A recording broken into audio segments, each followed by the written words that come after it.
This is Cal, welcome to your 4-minute lesson. Today we're going to be looking at the Guitar Toolbox book. So the Guitar Toolbox is actually the first book I wrote in the whole series, and it gives you a great grounding in all the sort of fundamental things you need to learn to play guitar, lead guitar and rhythm guitar. So in the back of the book on page 69, they basically have a blues chord chart. So we talked about, one of the other videos I've talked about chord families before.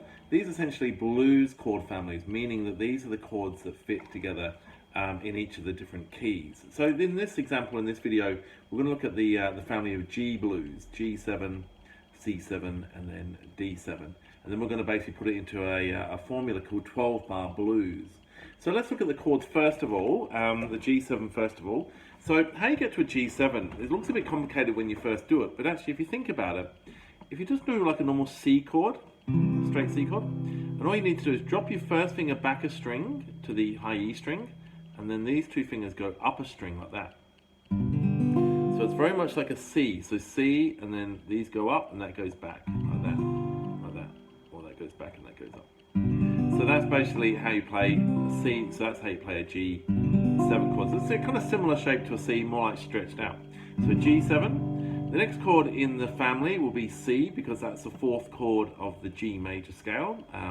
So then we look at the C again, go back to normal C, and then we put our pinky on the third fret of the G string. We get a nice little, and that's like the seventh note, makes that really nice bluesy sound. And then if you keep our first finger where it is, we play a D7 by almost like an upside down D. So sometimes I sort of say it's like a D reflected, like a D major chord reflected in a pond. It's upside down, like that. So G7 with the first finger down here, C7, put our pinky down, and then you keep that first finger down for the D7. Now, in the book as well, you have a thing called a 12-bar blues all the way down here. So what a 12-bar blues essentially is, it's a common language for blues players to play in. So it meant that when people were traveling around on old boxcars and freight trains, they used to call them bums and hobos. Nowadays they call them musicians. And basically they use the 12-bar blues to communicate between each other when they were traveling on, like, plantations and campsites and road trips and things like that. So you can actually play an actual formula that repeats around and around and around. But also it's the foundation for millions of blues songs. Essentially, they're all kind of built on the same sort of foundation, really. So yeah. So let's play it through. So it's going to be 4 bars of G7. Then it'll be 2 bars of C7, 2 bars of G7, 1 bar of D7, 1 bar of C7, and then we'll do 2 bars of G7. Now the last 2 bars of the 12 bars, bar 11 and 12, can either be 2 bars of G or 1 bar of G and then finish on a D7. And if we did that, it was called an unresolved chord, means it's called a turnaround chord, meaning it turns the song back to the start again. So but this example, I'll just do 2 bars of G.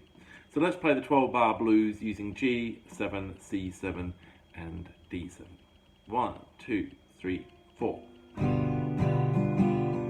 Second bar, third bar, fourth bar, fifth bar, sixth bar, 7, 8, 9, 10, 11, 12. And then once you get to that, then it just loops back around on itself. And that's how you can jam with the blues 12 bar in the key of G blues. That's your 4-minute lesson. Thank you very much.